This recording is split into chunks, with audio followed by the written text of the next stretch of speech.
No one is loyal forever. That is the truth carved into every grave from the wall to Dorne, whispered between the stones of Harrenhal, sung in silence by the bones beneath Winterfell. In Westeros, loyalty is a currency that devalues in the presence of power, and honor is the armor that lets the knife in deeper. Eddard Stark, Lord of Winterfell. Warden of the North walked into the capital with his blade sharp, his conscience sharper, and his eyes closed. Not in arrogance, but in belief. That belief killed him. Not poison, not steel, not even the Lannisters. It was something colder, a refusal to see the world as it truly was. He believed the truth had power. He believed that if a man stood tall enough, the realm would bend to meet his height. But the Iron Throne is not made for tall men. It cuts them down. And no one was taller than Eddard Stark. He grew from the cold stone of the north, shaped by silence, snow, and sorrow. War had already taken half of him, a brother, a sister, a piece of his soul. He came south, not for glory, but for friendship, for Robert. But Robert was not the man he remembered. The boy he followed into rebellion had become a bloated echo of victory crowned in wine and apathy. And still, Ned stayed, because he believed in duty. He believed that if he served the realm would be saved. But realms are not saved. They are inherited, conquered, corrupted, but never saved. In King's Landing, truth is a weapon, and Ned used it like a prayer. He exposed the lie at the heart of Robert's children. He confronted Cersei with righteousness, not leverage. He gave her a chance to flee. He showed mercy to a lioness protecting her cubs. But lions do not flee. They circle. They wait. They strike. And so Cersei struck. Honor made him slow. Naivety made him blind. But love made him foolish. Not the romantic kind, no. Ned loved justice. He loved the idea that there was a right way to serve. That if you did what was just, you would be protected by the gods, or by the law, or by those who once called you brother. But the gods are distant. The law is a puppet, and brotherhood is broken with one signature and sealed with gold. Varys warned him. Littlefinger offered him a path paved with lies, but wrapped in survival. Even Renly, young and arrogant, offered swords. But Ned refused them all. He did not want to win the game. He wanted to end it. But you do not end the game. The game ends you. He could have taken the throne for himself. For a moment, the city was his. The men were his. The secret Jon Arryn's secret was his. The truth of Cersei's children. The knowledge that the king's heirs were born of incest. It could have been a weapon. But Ned held it like a chalice. Not to strike, but to present. He trusted that others would drink from the same cup of honor. He underestimated the thirst for power. And what is power truly? Is it the ability to take life, or the willingness to sacrifice it? Is it the silence of a room when you enter, or the silence of your name when you're gone? Eddard Stark had the loyalty of men who would not act without command, and the suspicion of men who would never follow him. The gold cloaks bent to the one who paid them, not the one who spoke with righteousness. And Littlefinger, clever, smirking serpentine. Littlefinger told him not to trust him. And he didn't. But it didn't matter. Because even distrust means nothing if you refuse to act. He placed his faith in words, in scrolls and seals and letters to Stannis Baratheon. But words die quicker than men in King's Landing. And Ned, for all his wisdom, was a northern lord trying to read southern shadows, as if they cast straight lines. He didn't just die on the steps of Baelor's Sept. He died when he chose mercy over leverage. He died when he told Cersei what he knew. He died when he trusted that Robert's death would lead to law, not chaos. That the realm would respect the line of succession. That Joffrey, a boy born of poison, would be removed with order, not fire. But fire was always coming. The kind Cersei wielded with a smirk, the kind that burned in the eyes of a child king who thought a crown made him invincible. Even Sansa, sweet and singing with courtly dreams, could not save him. Her pleas were daggers wrapped in silk. Her love for Joffrey, her letters to her family, became the very thing that sealed his cell. And Ned, too good, too noble, confessed to a lie to protect her. That was the final blow. Not the sword of ill and pain, but the breaking of his truth. He died not because he lied, but because he told the truth too soon, too freely, and to the wrong people. Naivety, then. Yes, the belief that truth alone would prevail, that justice could bloom in the snake pit, but also honor. Not the kind we celebrate in songs, but the kind that binds your hands while your enemies sharpen their knives. Some say he was too good for this world. But what is good in a world where kindness kills quicker than cruelty? Perhaps he knew.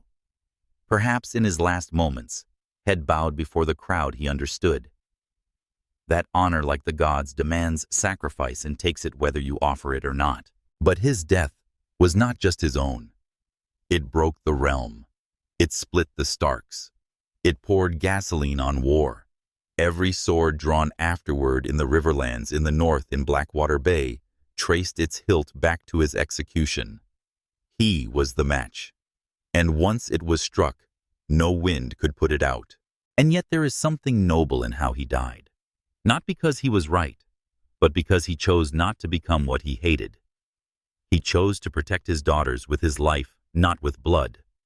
He let the world call him a liar to spare the innocent. In a kingdom of whispers, he died with a silence louder than any scream. That silence echoes still, but the question remains, did he die because he believed in honor or because he believed in people? It is a cruel thing to die for a lie you never told.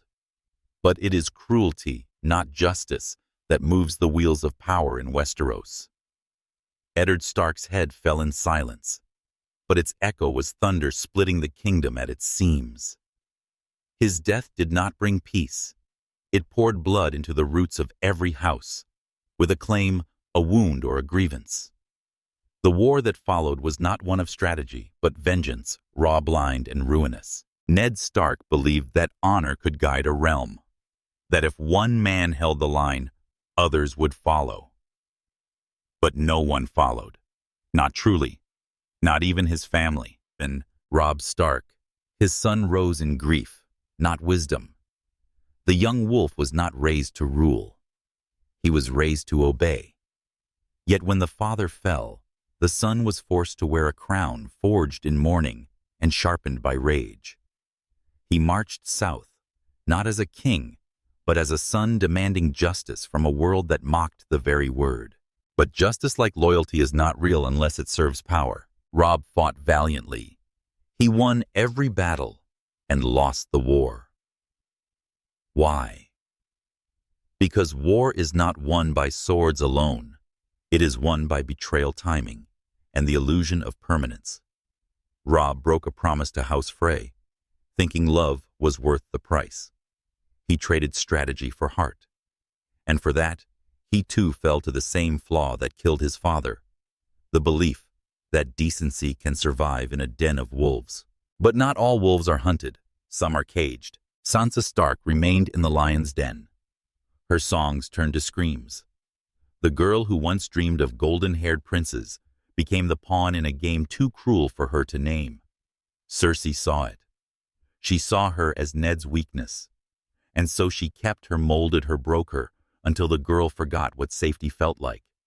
But in that breaking, something sharper was born, not kindness, but endurance. Sansa would never forget the lesson her father taught her through his death. Mercy is a weapon that kills the wrong person. Arya. The wild spark vanished into shadow. Her father's death did not break her, it transformed her. She saw the truth before the others. She learned that names are not sacred, that justice is not given. It is taken name by name, blade by blade. And so she carved her own list, not for glory, not even for honor, but for balance. A child carrying the weight of a world that mocked the innocent. Her father's fall did not kill her childhood. It fed it to wolves and replaced it with vengeance. Even Catelyn Stark, once a lady of grace and reason, turned to desperation. She freed Jaime Lannister, hoping to barter peace with honor. But peace is not born of chains undone. It is born of fear and fire.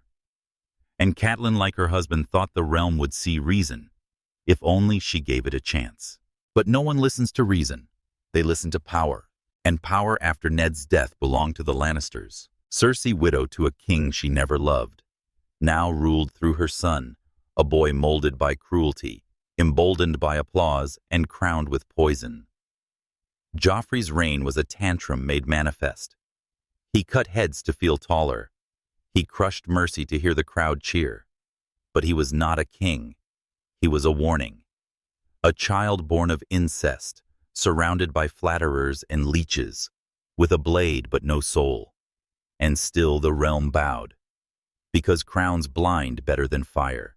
Tywin Lannister, the true lion behind the throne, understood what Ned never did, that appearances matter more than truth, that fear controls more than love, that honor is a luxury few can afford and none can keep. Tywin killed with silence, moved with calculation, and ruled without needing to sit the throne. He did what Ned would not. He acted in the shadows and let others take the fall. And in doing so, he preserved his legacy, not his soul. But the realm paid for it. War bled across the riverlands. Innocents burned. Old houses fell. The phrase "king in the north" became a song sung over corpses. Every house that rose to avenge Ned was broken, scattered, or betrayed. House Karstark, House Umber, even the Tullys all gambled on honor and lost. And what was the reward? A throne of ash, a feast of ghosts. Meanwhile, in the east, a different fire stirred.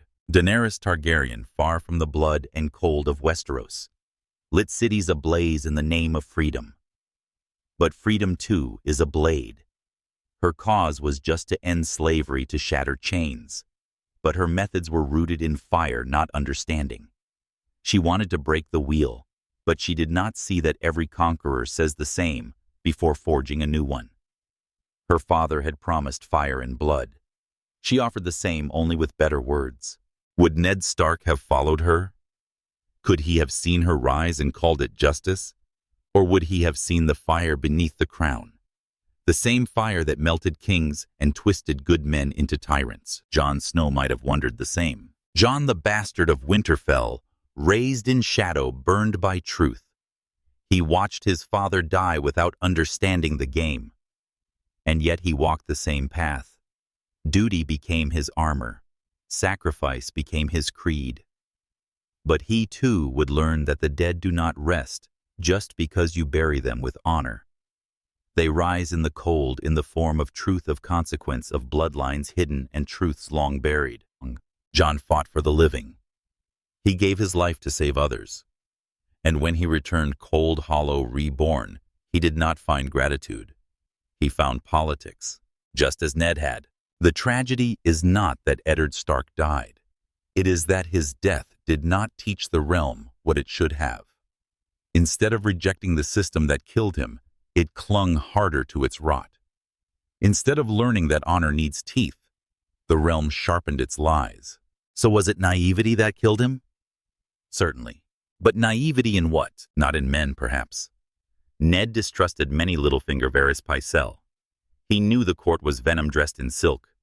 No, his naivety was in the idea that truth once revealed could undo the lie. That justice was inevitable if only the right man spoke the right words. But words in Westeros are wind. The North remembers, they say. But remembering is not the same as learning. And when the heads roll, it is the quiet that follows which writes the real history. Ned believed the realm wanted to be saved. But the realm only wants to survive. And to survive, it will trade its soul for a moment of peace a year. Without war, a king who kills the right people. The game is not played by rules. It is played by those who know how to make others believe in rules while breaking them in secret. And so the question deepens. If honor led to ruin and naivety opened the door, what then does the realm reward? Not virtue, not truth, but illusion. There is no justice in the game. There is only the game. And those who survive it do not do so by playing fair. They endure by pretending the rules exist for others, not for them. Eddard Stark walked into the capital with the soul of a judge and the eyes of a soldier. But King's Landing is not a battlefield. It is a stage. And on that stage, the truth is not spoken. It is sold. What Ned never understood, what he refused to understand, is that power is not held by those who deserve it. It is wielded by those willing to lie for it, kill for it, die for it, and then come back with a better lie. And so we descend deeper now into the shadows where Ned never looked, into the layers of those who never wore crowns but broke kingdoms with whispers. Petyr Baelish was born without a title worth respecting, without an army worth fearing, without a face worth remembering. And yet, he rose. Not with steel, with secrets, not with allies, with leverage. His voice was soft, but his reach was long because he understood what Ned never could, that chaos is not a pit. Chaos is a ladder, and every time a man falls, another climbs. Littlefinger did not kill Ned Stark with a sword. He killed him with a smirk, with the quiet betrayal of a man who tells you not to trust him, and then watches you do it anyway. He offered his hand not as a friend, but as a test. And Ned, honorable to the end, took it. That moment when Baelish held a knife to Ned's throat and whispered, "I did warn you not to trust me," was not just betrayal. It was revelation. That truth is irrelevant. That honor is weakness. That the man who sees the game but refuses to play it dies. Baelish played every side and no side. He sold Lysa's affections, manipulated the veil-fed Catelyn's grief, and pushed the realm into war with a lie about a dagger. One lie, one blade, and the dominoes fell. Houses burned, kings died, the realm fractured. Not because armies marched, but because a man whispered the right words at the right time. He did not want peace. He wanted movement. He wanted the ladder to shake so violently that those born above would fall and he would climb rung by rung over their corpses. In that he was not alone. Varys the spider spun his web not for power, but for survival. He claimed to serve the realm, to serve peace. And perhaps he did. But his peace was paved with poison. His realm was a phantom, an idea too pure for the world it claimed to govern. Varys, who moved kings like pieces on a Savas board, saw in Ned a man too honest to trust and too principled to control. And so he watched him die, silently, regretfully, but not mournfully. Because even Varys knew one man's honor cannot outweigh a realm's appetite for spectacle. Joffrey's order to execute Ned was not a mistake. It was a message, not to enemies, but to the world. That mercy is weakness. That crowns silence, conscience. That even the most noble blood can be spilled in the dust if it does not kneel. And what did the realm do? It clapped. They cheered the death of a man they did not know, because he stood where no one should, between the people and their illusions, between the throne and the truth. And in Westeros, truth is never welcomed. It is tolerated at best, killed at worst. But the tragedy runs deeper. Because for all the spiders and serpents, for all the plots and schemes, the game is played with people, broken. People, blind people. People who think they are free while their strings are pulled by ghosts in council chambers and courtiers in shadowed alcoves. Take the small council, the place where power should have been preserved. It was a table of decay. Pycelle, old and drooling, served the Lannisters with the loyalty of a hound and the wisdom of a fool. Renly, charming but empty, dreamed of golden cloaks and lilies, not the blood beneath them. Stannis, far from court, brooded on dragons and rights, while his enemies carved the realm. And Littlefinger, the master of coin, spent loyalty like silver, always valuable, always vanishing. Ned thought he could walk into that chamber and speak plainly. But plain speech is poison in a court where every word is a weapon, and every silence a snare. He wrote letters. He issued commands. He tried to use truth like a key. But the locks had been changed long ago, and outside those chambers, the city boiled. The streets were filled with mouths hungry for bread, and ears hungry for stories. And the story they were told was simple. The king is dead, the boy is king, and the man who questioned it was a traitor. Ned's name, once a symbol of honor, became a curse whispered by beggars and barked by gold cloaks. His death was not a sacrifice, it was a spectacle, a performance to soothe the masses and terrify the noble houses. A reminder that even a warden of the north could be silenced with a nod. But the silence did not last, because every death has a ripple. The riverlands burned. The north rose. The Vale watched. And in the chaos, the ladder shook again. New names rose, names like Tywin, like Renly, like Robb, all claiming truth, all claiming justice, and all in their own time would fall. Because the game has no end, only new players. And in that cycle, we return to the question, did Ned's death change anything? Yes, it changed everything, but not in the way he hoped. It did not bring truth to light. It pushed it further into shadow. It did not stop war. It ignited it. It did not make men better. It made monsters bolder. The lesson of Eddard Stark was not that honor prevails. It was that honor is dangerous when worn without armor. That belief without cunning is just another way to die. And yet, something endured. Not in King's Landing, not in the courts or castles, but in the eyes of his children, in Arya's vengeance, in Sansa's evolution, in Jon's burden, in the slow, bitter realization that the world does not reward virtue, it punishes it. Still, even then they did not forget. The North remembered not because it chose to, but because it had to. Because memory was the only weapon left when swords failed and banners burned. And in those memories, Ned became more than a man. He became a question. Is it better to die for what is right, or live with what is wrong? The death of a good man rarely ends with a lesson. It ends with a vacancy. And that empty space once held by honor, conviction, and restraint is quickly filled by fire, ambition, and the hunger of those who mistake ruthlessness for strength. When Eddard Stark's head fell before Baelor's sept, the throne did not tremble. It smiled, because truth had lost again. And the game could now proceed without its greatest threat, a man who refused to play. But the void he left behind was not silent. It howled. In the north, in the Vale, in the riverlands, even across the narrow sea. His death reverberated not as justice, but as warning.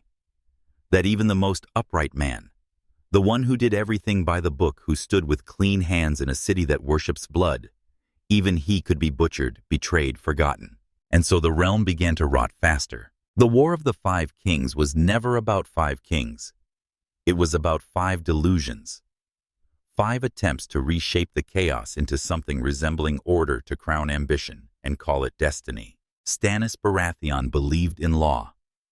He saw himself as the rightful heir, not because he wanted the throne, but because the rules said it was his. He was rigid, cold, merciless, the kind of man Ned might have respected, even pitied. But Stannis mistook justice for righteousness. He let a red woman burn away his doubt, his daughter, and eventually his legacy. In trying to restore order, he destroyed himself. And in his fall, we see a mirror to Ned. Another man too inflexible to bend, too principled to win. Renly Baratheon was the other side of that coin. Charm without substance. Power without weight. He wore a crown like a costume, dazzling the lords with pageantry and promises. But a crown is not a mask, it is a shackle. And when the shadows came for him, cast by the very brother who claimed to serve truth, Renly was gone before the game had even begun. Robb Stark, the boy king, walked further than any of them. He won battles with the rage of a son who watched his father executed like a common criminal. But war is not a path, it is a trap. Each step forward demands another sacrifice of friends, of love, of mercy. and Robb, like his father, tried to walk the bloody path with clean hands. He gave mercy to Stark's chose love over alliance, and died not by the enemy's blade, but by the treachery of those who once knelt to him. The Red Wedding was not a battle. It was a sentence, a response to the same affliction Ned carried, the refusal to betray principle even when survival demands it. The Freys and the Boltons, creatures of opportunism, did not kill Robb because he lost. They killed him because he trusted. And yet the wheel did not stop. Joffrey ruled with madness disguised as authority. He played at king the way a child plays with fire, delighted by the flames, unaware that one day he would burn. And burn he did not in fire, but in poison, a cup raised in mockery and silenced in agony. His death was not noble. It was not just. It was merely the next move in a game where vengeance wears a dozen faces and speaks in 1,000 tongues. And still, even then, the realm refused to learn. Tommen, sweet, broken. Tommen sat the throne next a boy swaddled in politics and manipulated by those who claimed to love him. He ruled nothing. He decided nothing. He was the embodiment of what Ned never understood, that a crown does not grant power. It drains it. And when the weight of it became too much, he leapt not to escape, but to vanish. To find the only peace the throne allows, death. But the wheel turned again, and this time it turned toward fire. Across the sea, Daenerys Targaryen had built her legend, not from politics, but from ashes. She freed slaves, burned tyrants, and fed the myth that some queens are born to break chains. She was the opposite of Ned Stark in every way. Where he was restraint, she was fury. Where he was rule-bound, she was revolutionary. And yet they shared a fatal flaw, the belief that righteousness was enough. Daenerys thought fire could cleanse, that dragons could teach the world to kneel before justice. But fire consumes, and dragons obey only hunger. By the time she reached Westeros, she no longer fought for freedom. She fought for remembrance. She wanted the realm to know her name, to chant it, to kneel before it, not out of fear, but love. But love given by force is not love. It is obedience masquerading as worship. And so she burned. Not just enemies, not just soldiers. She burned cities, children, hope, King's Landing. The same city that killed Ned Stark, with cheers and silence, now burned not from treachery, but from the very idea of justice twisted into vengeance. And Jon Snow, who had bled and died and bled again for duty, saw in her what his father never lived to face. That sometimes the monster wears your lover's face. That sometimes the sword must fall, not on the guilty, but on the righteous, gone too far. He killed her with tears in his eyes and history in his hands. Not because he wanted to, but because someone had to. Because the lesson Ned never finished teaching had become Jon's burden to carry. And still the game endured. Bran the Broken took the throne, not with ambition, not with fire, not with lies, but with absence. He claimed to want nothing. And for once, the realm gave it to him. A king who would not want. A ruler who would not rule. Perhaps they believed that by giving power to someone who did not seek it, they would finally escape the cycle. But there is no escape, because the game does not end with one man's death or another's crown. It continues in whispers, in names etched on lists, in debts unpaid, in promises made beside tombs and rivers and godswood trees. Eddard Stark did not die because he was weak. He died because he believed in an order that never existed, a world where justice could outlive vengeance, where law could tame wolves, where kings would listen to reason. But kings rarely listen, and those who do don't reign long. So what truly killed Eddard Stark? It wasn't just honor, and it wasn't just naivety. It was hope. Hope that the realm could be better, that the past could teach, that truth could stand unbent, that mercy would be rewarded, that if you walked through the fire with clean hands, you'd come out the other side unburnt. But no one walks through fire unburnt. In the end, all things return to the cold. Even fire forgets how to burn. Thrones are melted. Kings are forgotten. Cities become ruins. But beneath Winterfell, the dead remain silent, still unchanging. Stone lords with swords in their laps. Kings with frozen eyes. Mothers turned to dust. This is where the Starks truly live. Not in the songs, not in the banners, but in the crypts. Because the North remembers. But memory is not always mercy. Eddard Stark lies among them now. Or what remains of him. Bones that once stood against a kingdom. Hands that held the line between order and madness. A voice that believed truth could not be drowned even in the filth of King's Landing. But there are no voices in the crypt, only echoes.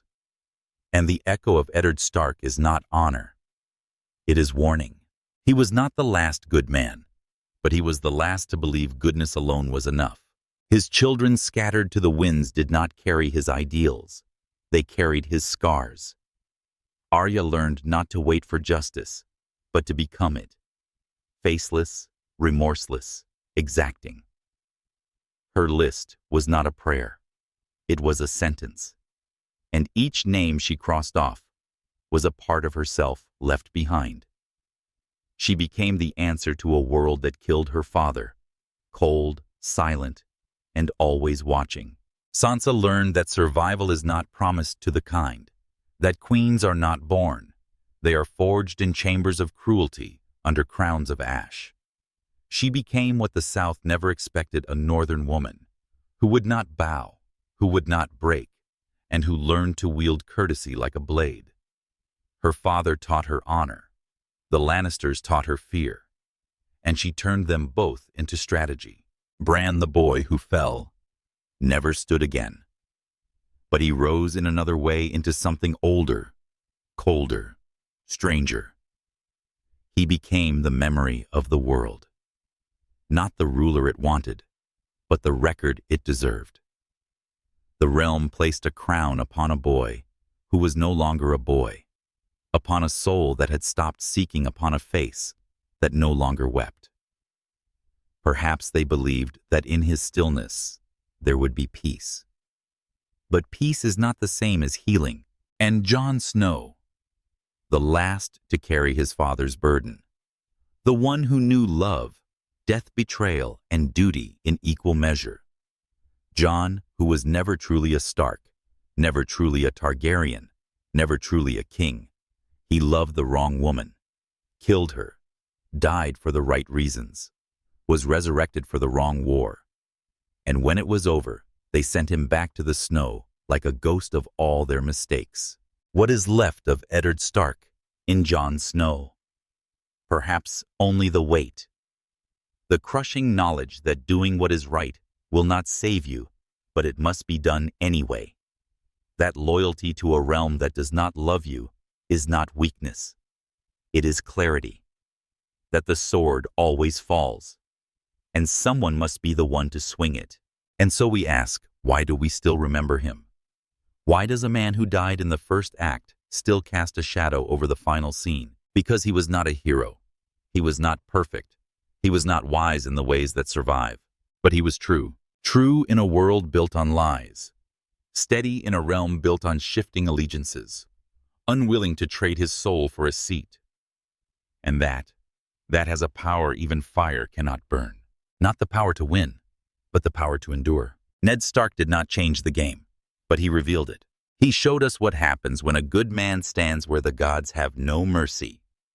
When a father believes love can protect children from kings. When a brother believes friendship can mend kingdoms. When a soldier believes his sword is enough to cut through corruption. He died for those beliefs. And yet they linger. They linger in every man who chooses duty over ambition. In every woman who says no when it would be easier to kneel. In every whisper that says the old ways were not perfect, but they were better. In every oath sworn beneath a weirwood tree, in every banner raised not for power, but for protection. So what truly killed Eddard Stark? Honor, naivety? No, we did. We the realm The people, the watchers, the whisperers who crave justice but reward vengeance, who cheer for mercy but demand blood, who worship heroes but bury them before they bloom. Ned Stark walked into the capital with clean hands and clear eyes. He left headless. And yet he left something behind. A question, a standard, a memory, not of triumph, but of truth. The kind of truth that does not save you, but shames those who come after you for forgetting. And in that way, he won something no king ever has. He became the measure by which all others are found wanting. Let them keep their thrones, their dragons, their masks and lies. Ned Stark is dead, but the North remembers. And memory is the one thing the game can never kill.